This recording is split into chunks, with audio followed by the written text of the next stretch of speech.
အခုပြထားတဲ့နှစ်ခုတည်းကနေအပြင်မှန်တစ်ခုကိုရွေးကြည့်အောင်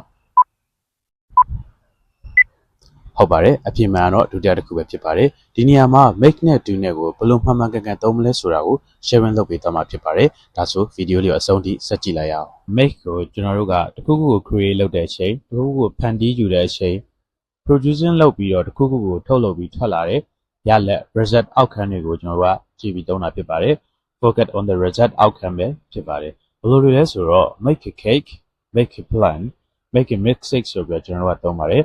ဥပမာအနေနဲ့ I'll make a cake for my friend ဒါဆိုရင်ကိုတငယ်ချင်းအတွက် cake တစ်ခုကိုဖန်တီး create လုပ်ပေးရပဲဖြစ်ပါတယ်ဒီလိုမျိုးဆိုရင်တော့ကျွန်တော်တို့က make ကိုသုံးပါတယ်နောက်တစ်ခုအနေနဲ့ do ကတော့ကျွန်တော်ဘယ်လိုသုံးလဲဆိုတော့ do ကိုကျွန်တော်တို့က text တွေ duty တာဝန်တွေကိုကျွန်တော်လှုပ်ဆောင်တဲ့အချိန်တွေမှာသုံးပါတယ်အဓိကအားဖြင့် action တွေမှာကျွန်တော်တို့က do ကိုသုံးပါတယ် focus on the action ပဲဖြစ်ပါတယ် do homework do the dishes do exercise ကျွန်တော်ဒီလိုမျိုးတွေပဲဖြစ်ပါတယ်ဥပမာအနေနဲ့ကတော့ I need to do my homework အိမ်စာကိုလုပ်ရမယ်ဆိုပြီးတော့ပြောတာဖြစ်တဲ့အတွက် do my homework က action ဖြစ်သွားပါတယ်ဒီလို action တွေကိုဦးစားပေးပြီးဖော်ပြတဲ့အခါမှာ action တွေမှာတော့ကျွန်တော်တို့ do ကိုသုံးပါတယ်ကျွန်တော်အလွယ်မှတ်မယ်ဆိုရင်တော့ကိုကတခုခုကိုမလုပ်ခင်ဒီလိုလေးစဉ်းစားကြည့်လိုက်ပါ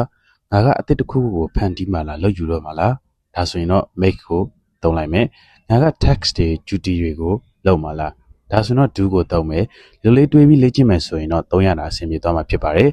အရေးအကြီးဆုံးကတော့များများလေ့ကျင့်ပေးပါဒါဆိုရင်တော့ပို့ပြီးထိရောက်မှာပဲဖြစ်ပါတယ်ဒီလောက်ဆိုရင်တော့ရှင်းမယ်ထင်ပါတယ်ဆိုတော့ channel လေးကို like follow and comment လေးလုပ်ပေးခဲ့ပြီးပြန်ကြည့်လို့ရအောင်ဗီဒီယိုလေးကိုဆေးသွားဖို့မမေ့ပါနဲ့ခင်ဗျာအားလုံးပဲ see you in the next video bye bye